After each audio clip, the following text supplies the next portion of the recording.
தமிழ் கேட்கும் சொந்தங்கள் அனைவருக்கும் மின்னும் மனசின் அன்பு வணக்கம். பெரியவங்க மற்றவங்கள வாழ்த்தும் போது கேட்டிருப்போம், 16 பெற்று பெருவாழ்வு வாழ்க அப்படின்னு சொல்லி வாழ்த்துவாங்க. அப்படி சொல்லக்கூடிய அந்த 16 செல்வங்களில் மிக முக்கியமான முதன்மையான செல்வம் கல்வி செல்வம். இந்த கல்வி ஒரு முறை ஒருத்தர்கிட்ட வந்துருச்சு அப்படின்னா அந்த கல்வியை யாராலையும் பிரிக்கவும் முடியாது, அது நம்மளை விட்டு போகவும் போகாது.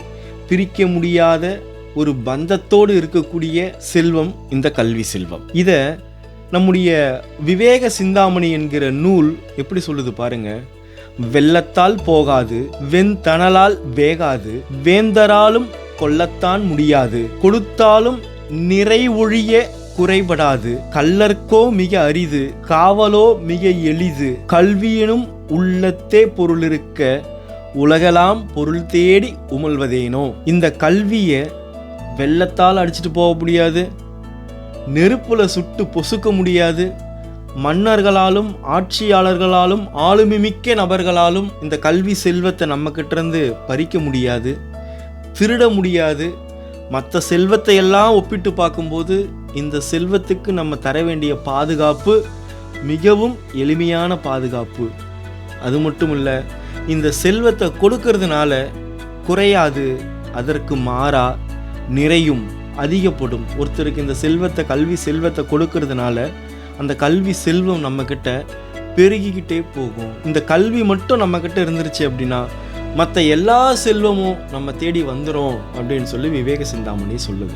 ஆக ஒரு மனிதனுக்கு மிக மிக முக்கியமான அத்தியாவசியமான செல்வம் எது அப்படின்னா கல்வி செல்வம் தான். என்னுடைய தந்தை அடிக்கடி சொல்றது உண்டு, அவருக்கும் அவருடைய தந்தைக்கும் பல்வேறு முரண்பாடுகள் பல்வேறு பிரச்சனைகள் இருந்தாலுமே எல்லா நேரத்திலையுமே அவருடைய தந்தைக்கு மதிப்பு கொடுக்க தவறுனதே இல்லை.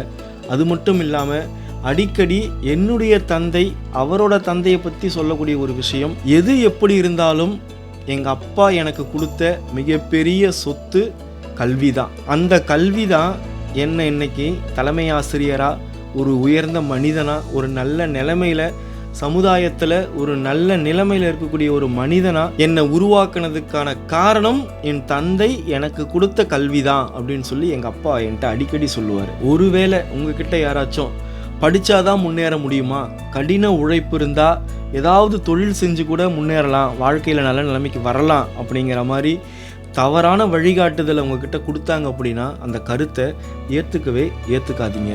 அது மட்டும் இல்லை, இப்படிப்பட்ட ஒரு தவறான வழிகாட்டுதலை இன்னொருத்தருக்கு நீங்களும் சொல்லிடாதீங்க. கல்வியினுடைய முக்கியத்துவத்தை பற்றி அதனுடைய சிறப்பை பற்றி இன்னொருத்தர்கிட்ட சொல்கிறோமோ சொல்லலையோ, ஆனால் கல்வி இல்லாமல் நல்லா இருக்கலாம், கல்வி இல்லாமலும் வாழ்க்கையில் முன்னேறலாம் அப்படிங்கிற தவறான வழிகாட்டுதலை மட்டும் உங்களுடைய வாழ்க்கையில் இன்னொரு நபருக்கு செய்யாதீங்க. திருக்குறள் எவ்வளோ அழகாக சொல்லுது பாருங்க. கேடில் விழுச்செல்வம் கல்வி ஒருவருக்கு மாடல்ல மற்றையவை. கல்வி செல்வம் மட்டும்தான் இன்னொருத்தருக்கு கொடுக்க குறையாமல் வளர்ந்து கொண்டே இருக்கும். அது மட்டும்தான் நிலையான செல்வம் அப்படிங்கிறது தான் திருக்குறள் சொல்கிறது. எனவே ஒரு மனிதன் தன்னுடைய வாழ்க்கையில் தன்னம்பிக்கையோடவும் தன்மானத்தோடவும் தலை நிமிர்ந்து இந்த சமுதாயத்தில் வாழணும் அப்படின்னா கல்வி செல்வம் மிக மிக முக்கியம். தொடர்ந்து பேசுவோம். இணைந்திருங்கள் மின்னும் மனசோடு.